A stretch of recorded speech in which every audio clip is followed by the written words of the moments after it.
Telltale Heart by Edgar Allan Poe. True, nervous, very, very dreadfully nervous I had been and am, but why will you say that I am mad? The disease had sharpened my senses, not destroyed, not dulled them. Above all was the sense of hearing acute. I heard all things in the heaven and in the earth. I heard many things in hell. How then am I mad? Hearken, and observe how healthily, how calmly I can tell you the whole story.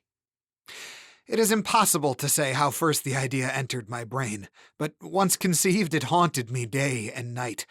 Object there was none. Passion there was none. I loved the old man. He had never wronged me. He had never given me insult. For his gold I had no desire. I think it was his eye. Yes, it was this. He had the eye of a vulture, a pale blue eye with a film over it. Whenever it fell upon me, my blood ran cold, and so by degrees, very gradually, I made up my mind to take the life of the old man, and thus rid myself of the eye forever. Now, this is the point. You fancy me mad. Madmen know nothing. But you should have seen me. You should have seen how wisely I proceeded, with what caution, with what foresight, with what dissimulation I went to work. I was never kinder to the old man than during the whole week before I killed him. And every night about midnight I turned the latch of his door and opened it. Oh, so gently. And then, when I had made an opening sufficient for my head, I put in a dark lantern, all closed, so that no light shone out. And then I thrust in my head. Oh, you would have laughed to see how cunningly I thrust it in. I moved it slowly, very, very slowly, so that I might not disturb the old man's sleep. It took me an hour to place my whole head within the opening so far that I could see him as he lay upon his bed. Ha! Would a madman have been so wise as this? And then, when my head was well within the room, I undid the lantern cautiously. Oh, so cautiously. Cautiously, for the hinges creaked. I undid it just so much that a single thin ray fell upon the vulture eye. And this I did for 7 long nights, every night, just at midnight. But I found the eye always closed. And so it was impossible for me to do the work, for it was not the old man who vexed me, but his evil eye. And every morning when the day broke, I went boldly into the chamber and spoke courageously to him, calling him by name in a hearty tone and inquiring how he had passed the night. So you see, he would have been a very profound old man indeed, to suspect that every night, just at 12, I looked in upon him while he slept. Upon the 8th night, I was more than usually cautious in opening the door. A watch's minute hand moves more quickly than did mine. Never before that night had I felt the extent of my own powers, of my sagacity. I could scarcely contain my feelings of triumph. To think that there I was, opening the door, little by little, and he had not even to dream of my secret deeds or thoughts. I fairly chuckled at the idea, and perhaps he heard me, for he moved on the bed, suddenly, as if startled. Now you may think that I drew back, but no. His room was black as pitch with a thick darkness, for the shutters were close-fastened, through fear of robbers, and so I knew that he could not see the opening of the door, and I kept pushing it on steadily, steadily. I had my head in and was about to open the lantern when my thumb slipped upon the tin fastening, and the old man sprang up in bed, crying out, "Who's there?" I kept quite still and said nothing. For a whole hour I did not move a muscle, and in the meantime I did not hear him lie down.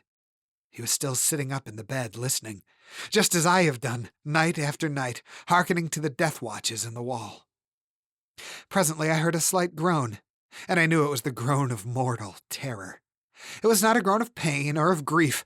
Oh, no, it was the low, stifled sound that arises from the bottom of the soul when overcharged with awe. I knew the sound well. Many a night just at midnight when all the world slept, it has welled up from my own bosom, deepening with its dreadful echo the terrors that distract me. I say I knew it well. I knew what the old man felt and pitied him, though I chuckled at heart.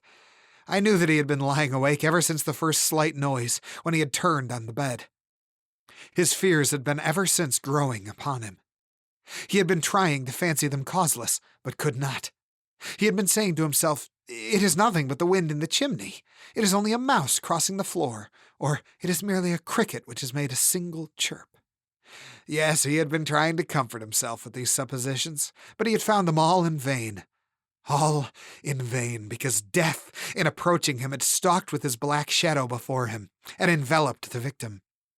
And it was the mournful influence of the unperceived shadow that caused him to feel, although he neither saw nor heard, to feel the presence of my head within the room.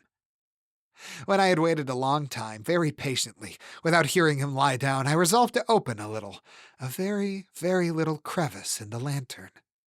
So I opened it. You cannot imagine how stealthily, until at length a single dim ray, like the thread of the spider, shot out from the crevice and fell full upon the vulture eye. It was open, wide open, and I grew furious as I gazed upon it. I saw it with perfect distinctness, all a dull blue with a hideous veil over it that chilled the very marrow of my bones, but I could see nothing else of the old man's face or person, for I had directed the ray as if by instinct, precisely upon the damned spot. And have I not told you that what you mistake for madness is but over-acuteness of the senses? Now, I say, there came to my ears a dull, low, quick sound, such as a watch makes when enveloped in cotton. I knew that sound well, too. It was the beating of the old man's heart. It increased my fury, as the beating of a drum stimulates the soldier into courage. But even yet I refrained and kept still. I scarcely breathed. I held the lantern motionless. I tried how steadily I could maintain the ray upon the eye. Meantime, the hellish tattoo of the heart increased. It grew quicker and quicker and louder every instant. The old man's terror must have been extreme.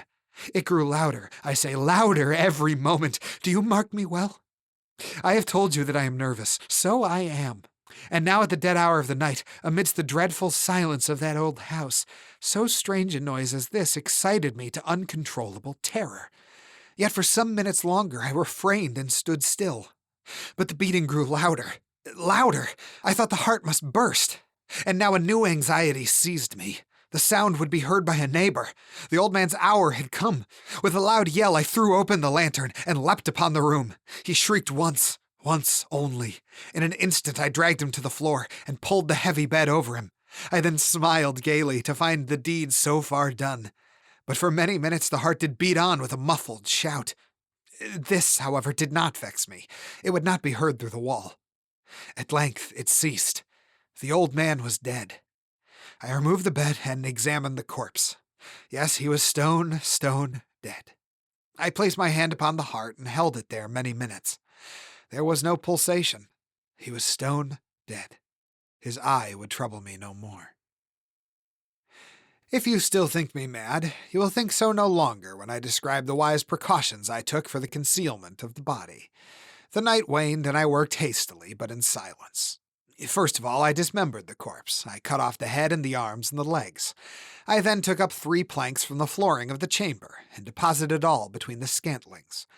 I then replaced the boards so cleverly, so cunningly, that no human eye, not even his, could have detected anything wrong. There was nothing to wash out, no stain of any kind, no blood spot whatever. I had been too wary for that. A tub had caught all. When I had made an end to these labors, it was 4 o'clock, still as dark as midnight. As the bell sounded the hour, there came a knocking at the street door. I went down to open it with a light heart, for what had I now to fear? There entered 3 men, who introduced themselves with perfect suavity as officers of the police. A shriek had been heard by a neighbor during the night. Suspicion of foul play had been aroused, information had been lodged at the police office, and they, the officers, had been deputed to search the premises. I smiled, for what had I to fear? I bade the gentleman welcome. The shriek, I said, was my own in a dream.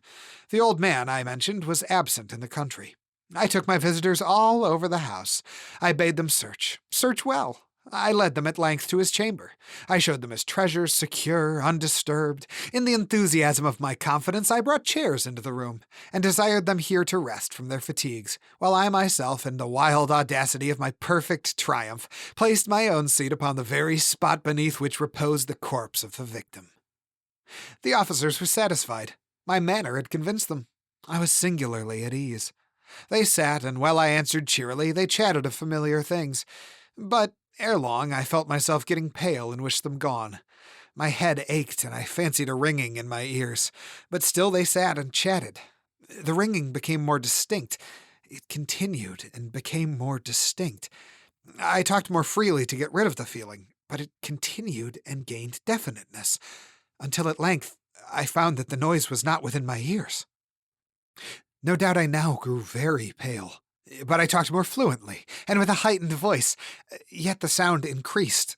And what could I do? It was a low, dull, quick sound, much such a sound as a watch makes when enveloped in cotton. I gasped for breath, and yet the officers heard it not. I talked more quickly, more vehemently, but the noise steadily increased. I arose and argued about trifles in a high key and with violent gesticulations, but the noise steadily increased. Why would they not be gone? I paced the floor to and fro with heavy strides, as if excited to fury by the observations of the men, but the noise steadily increased. Oh, God, what could I do? I foamed, I raved, I swore. I swung the chair upon which I had been sitting and grated it upon the boards, but the noise arose above all and continually increased. It grew louder, louder, louder, and still the men chatted pleasantly and smiled. Was it possible they heard not? Almighty God! No, no, they heard. They suspected, they knew. They were making a mockery of my horror. This I thought, and this I think. But anything was better than this agony. Anything was more tolerable than this derision. I could bear those hypocritical smiles no longer. I felt that I must scream or die, and now, again, hark, louder, louder, louder! Villains, I shrieked, dissemble no more. I admit the deed. Tear up the planks. Here, here, it is the beating of his hideous heart.